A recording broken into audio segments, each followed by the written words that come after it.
The Bible speaks of giants, but what about their wives? Who were the women that birthed these ancient titans? Clues buried deep within apocryphal texts hint at female giants, beings erased from history, until now.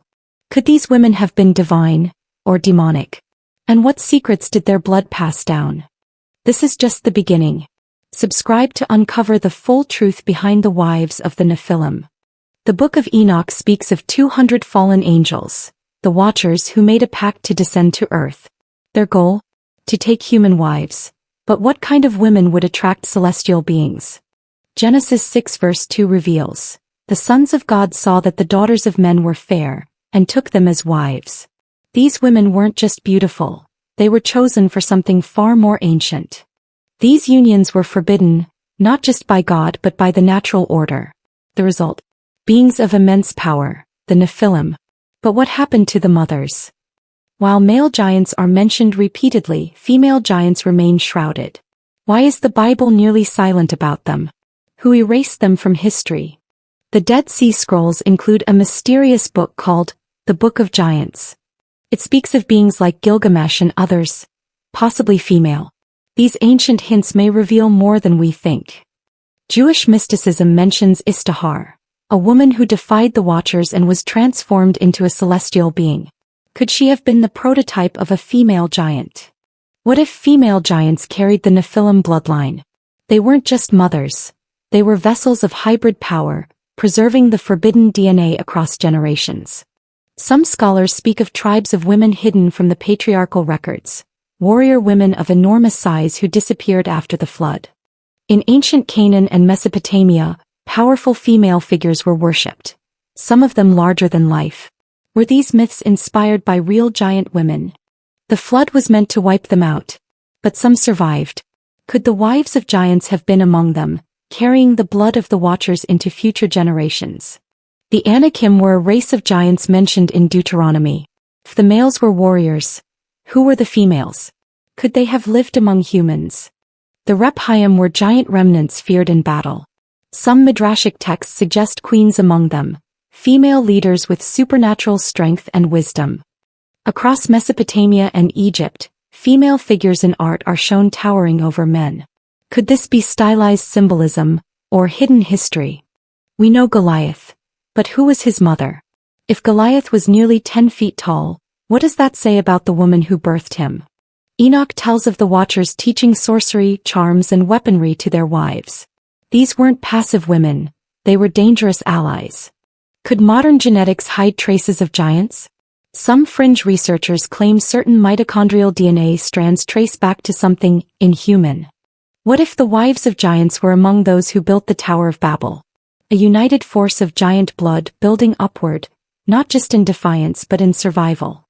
Babylonian texts describe priestesses of immense stature, guardians of cosmic secrets. Were they just myth or ancient memories of real women giants? Greek mythology tells of female titans, powerful beings like Rhea and Themis. Are they echoes of the same race of women the Bible refused to name? When Abraham arrived in Canaan, giants still roamed. Could Sarah have encountered female giants? Did fear of these beings influence biblical women? Some traditions describe Lilith as massive, terrifying and angelic. If Adam's first wife was a giantess, was she banished for more than rebellion? From Scythia to Persia, legends of Amazonian warrior women persist. Could these fierce tribes be distorted memories of surviving female giants?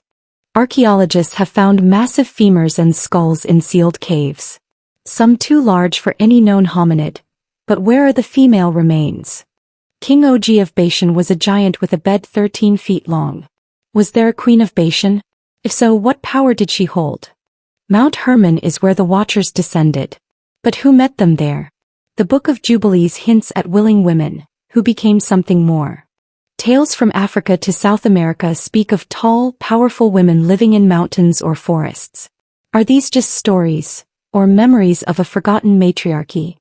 In some apocryphal writings, female hybrids were feared even more than their male brothers, for their seduction and sorcery.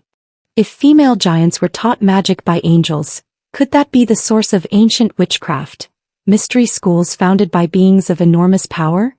If the existence of female giants threatened religious order, was history rewritten to erase them, making only their sons infamous? Some conspiracy theorists claim that descendants of female giants walk among us, their power hidden, but their influence remains. Enoch warns that in the last days, the blood of the Nephilim will rise again. Could female giants, or their descendants, play a role in the end times? Legends speak not only of the Nephilim, but of twisted offspring, beasts born of female giants and dark entities. Some were said to be abominations so terrifying even angels feared them. The Book of Jasher, often excluded from the canon, mentions powerful women among ancient kings. Could some of these be descendants of giant bloodlines, ruling silently behind the throne? Some Jewish mystics described human women who bore children of angels as having opened the womb of the heavens. Were these women changed forever, part divine, part damned? After the Watchers were chained and the giants destroyed, their wives were said to wander the earth, cursed, immortal and filled with sorrow. Some say they became witches, or worse. The Bible tells of giant cities, walls so thick chariots rode atop them. Could the women of the Nephilim have helped build these fortresses, not as laborers but as architects? Native American legends tell of red-haired giants, some female, who lived in caves and warred with the tribes. Were these stories myth, or historical memories buried in time?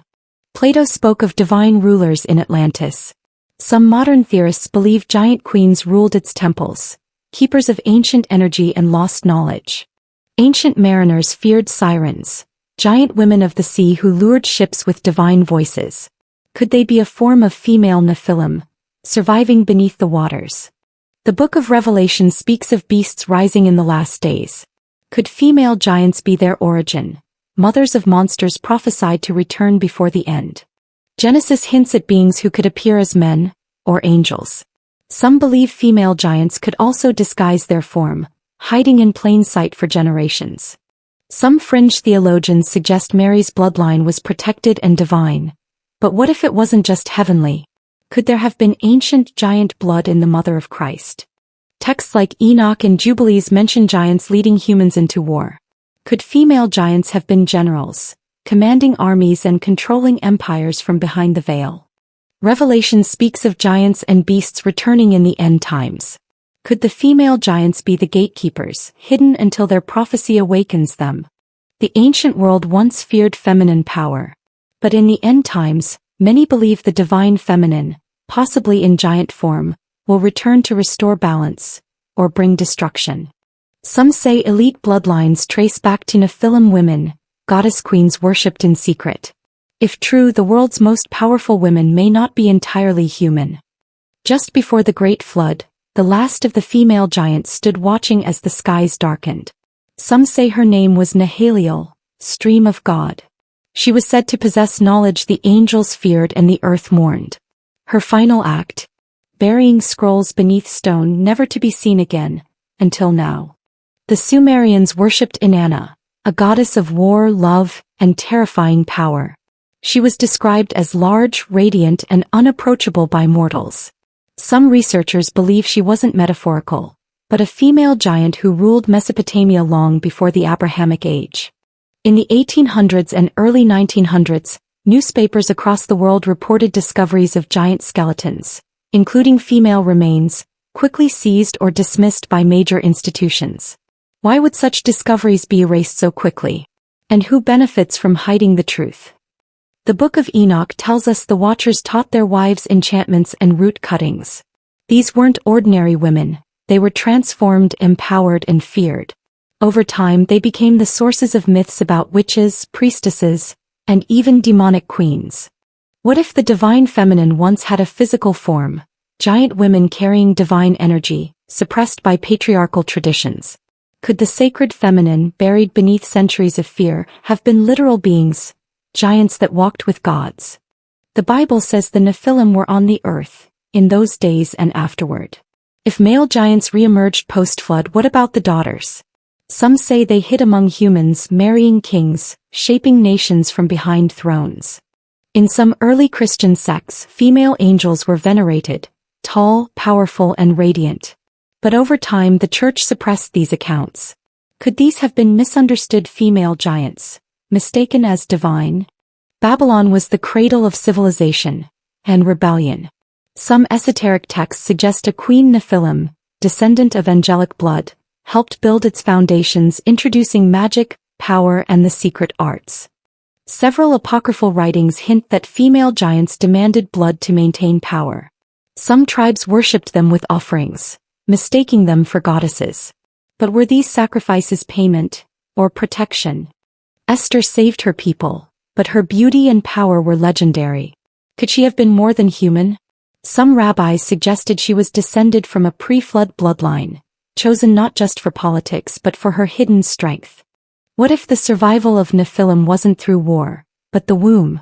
Some ancient texts suggest select female giants were hidden in temples, protected during the flood, carrying unborn hybrids.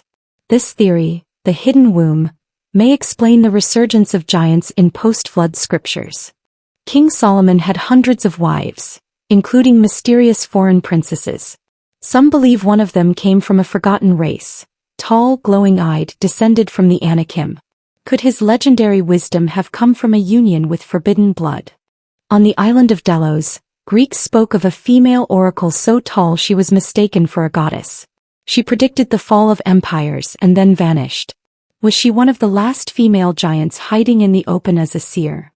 Norse legends speak of Valkyries, women who chose the slain, fierce and radiant. But some texts describe them as larger than any man, flying without wings. Could Valkyries be echoes of Nephilim daughters surviving in the north? The Sibyls, ancient prophetesses, were known for divine visions and supernatural presence. Some were feared, not honored. Whispers say they were not fully human. Could these women have been the last of the enlightened giant race? Across cultures, Lilith appears again and again, always powerful, always feared. Some believe she never died, that she walks through time, reborn in female Nephilim across generations, waiting to rise again. Hindu and Buddhist lore speak of Rakshasas, demonic women of great size and strength. In some texts they are protectors, in others destroyers. Are they echoes of the same ancient bloodline described in the West? In Andean mythology, Mama Aklo descended from the heavens to teach civilization. Described as radiant and towering, some believe she was a Nephilim woman, fleeing judgment, finding refuge in South America. If the sons of God were immortal, what about their daughters? Some scrolls hint the wives of the Watchers lived for thousands of years, unseen by human eyes, sleeping beneath mountains waiting for a new age. Declassified reports and ancient maps describe beings in the ice, including massive humanoid females found frozen beneath Antarctica. Is this science fiction, or the final resting place of the last Nephilim women? Legends in Eastern Europe and Central Asia speak of an underground realm, the Cave of the Sleeping Queens. These towering women are said to slumber in crystal tombs, awakening once the stars realign. Are they myth, or a forgotten army waiting to rise? In Revelation 12, a mysterious woman appears, clothed with the sun, the moon beneath her feet. Some believe she is symbolic. Others think she is literal, a final return of the divine feminine giant, chosen to give birth to the end-time ruler. Stonehenge, Baalbek, Göbekli Tepe. The weight of the stones defies explanation. Some researchers suggest female giants, stronger and more precise than men, were the builders of these impossible sites. Whispers within elite secret orders, Templars, Rosicrucians, even Masons, speak of the Great Mothers. Towering women of wisdom and fire. Their image, some say, is encoded in symbols, waiting for their return. From Hecate to Jezebel, ancient queens were labeled witches, feared for their insight. Some prophecy watchers believe these queens were not killed, only banished. And now the signs suggest they are returning. Rumors persist of a scroll hidden in the Vatican vaults, one that speaks of the wives of the Watchers by name. Why has it never been released? And what truth would it unleash if it were? Some believe elite bloodlines today, royals, celebrities, CEOs, carry remnants of Nephilim DNA passed down by female giants. Subtle traits, unusual power, and a shared mission, to awaken the blood. Today science seeks to grow life without mothers, artificial wombs, genetic control. But what if this tech is not new?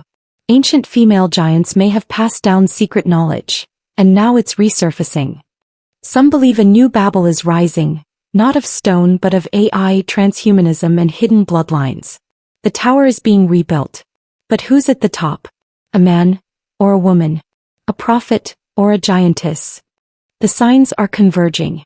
Ancient names reappearing. Old symbols glowing again. If the female giants were once erased, they may now be returning, not just in myth but in spirit, body and bloodline. Are we ready? She is called by many names. Ninsun, Naamah, Nahaliel, the first among the wives of the Watchers. While her sons brought terror to the world, she held knowledge. When the flood came, it was said she escaped, not on an ark but into the deep mountains. There she waited. Legends say the mother of giants will return not as a monster, but as a teacher. Not to destroy, but to judge. What will she find in us, descendants of her sons and daughters? And will she forgive what we've become? In certain families the truth never died.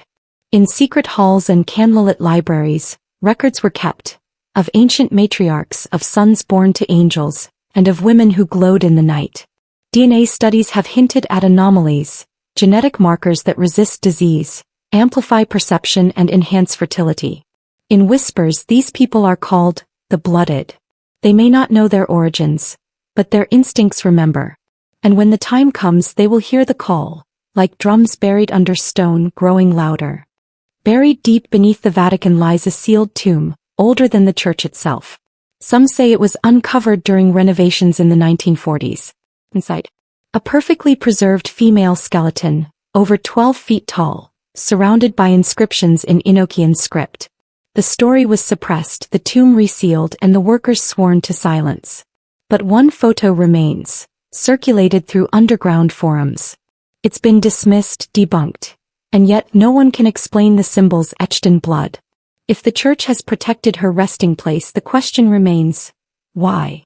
In Sumerian myth, there was one called Nannasin's bride, a radiant woman who lived on the moon. Priests described her as tall as a mountain and glowing with silver light. She was not mortal nor goddess, but something in between. Some believe she was banished to the moon, kept away from Earth for fear of her power. But when Apollo landed, transmissions were said to be interrupted. NASA insiders claimed the astronauts saw more than dust. Some say they saw her throne. If true, then we didn't reach the moon. We returned to her kingdom. The Tower of Babel wasn't just a structure. It was an act of defiance. But what history forgets is that a woman led the architects. She was tall, robed in fire, and carried blueprints written in flame. When the tower reached halfway, she warned them, "If you finish this, your voices will scatter." They ignored her, calling her mad. When the collapse came, she walked away untouched. Some say she still roams the earth, whispering to inventors, hackers, and visionaries. They see her in dreams. They hear her when they break something they shouldn't. Enoch, the scribe of heaven, walked with God. But what they never teach is that he loved one of the Nephilim women. Her name was Azra, and she was the daughter of a watcher. Their union was never allowed, but she gave him insight into the heavenly realms. Some say it was her blood that gave him visions, that her dreams became scripture. When he was taken, he tried to bring her with him, but the angels refused. Her scream is said to echo in every thunderstorm, and her prophecy is not yet fulfilled. In Revelation, she rides a beast. She's clothed in scarlet, adorned with jewels. She's called the whore, but what if the title is wrong? Some esoteric sects believe she's not a villain, but a victim, one of the last female giants, paraded and shamed by kings, worshipped and betrayed. Her return in prophecy is not to seduce, but to reveal. Her gold chalice doesn't hold filth, it holds memory. She comes not to destroy the world, but to remind it of what it did to her kind. Around the world, a growing group of women claim to share the same dreams, of temples, bloodlines, and names they've never learned. Some have been marked by strange symbols on their bodies. They call themselves the Crimson Daughters. Skeptics call it a delusion, but their blood samples show unexplainable markers. Heightened intuition. Accelerated healing. A connection to lunar cycles that defies science. Are these modern women the resurrection of the female giant bloodline, or something entirely new? Before her capture, the last known Nephilim queen, Ashirel, carved a single prophecy into obsidian. When the stars burn black and the moon weeps fire, I will rise again, and not alone. Her words were ignored, her kingdom buried. But now the moon glows red more frequently. Solar flares erupt. And some say her tomb, hidden beneath the Sahara, is cracking open. If she rises, she brings with her the last of the Watcher's wives, and the judgment of a forgotten race. There is one story almost never told. It says that when the last female giant died, she didn't disappear, she split. Her soul shattered and scattered into every generation waiting. That's why we hear the call in dreams. Why some women know things they shouldn't. Why some men fear them without knowing why. The last scene isn't in prophecy. It's not in a scroll. It's in a mirror. Look close enough, and you might see her watching. Because maybe she's you. Prophets often spoke of hearing voices, not from fire or cloud, but from water. Ancient texts say the voice of the wives of the Watchers can still be heard in rivers, oceans, and wells. They sing warnings. They sing memories. Some who've gone deep enough, divers, monks, madmen, have heard them whispering in ancient tongues. The messages are always similar. Remember us. What were we supposed to remember? That they once ruled? That they were erased?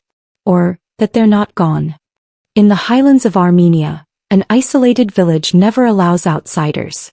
Local legend says they are descended from the women of flame, giant priestesses who escaped Babel. These women walked barefoot into the mountains and gave birth to a new line of humans, half Watcher, half Earth. Generations later, their children still sing songs that speak of the tall mothers who will return in fire. Anthropologists dismiss it. But satellite images reveal something chilling. 12 massive humanoid carvings, only visible from the sky, surrounding that village. The Book of Enoch. The Book of Lamech. The Red Scroll of Miriam. These are not fiction, they are real, ancient, and sealed away. Some mention female giants by name.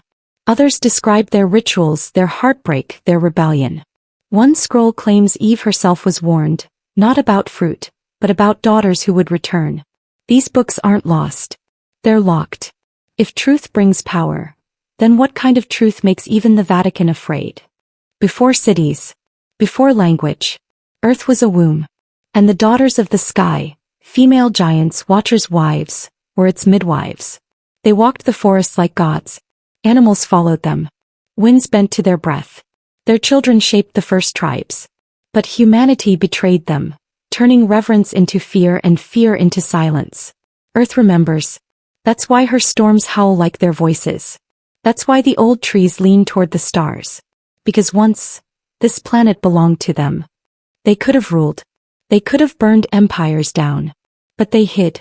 Why? Because survival isn't about power. It's about memory.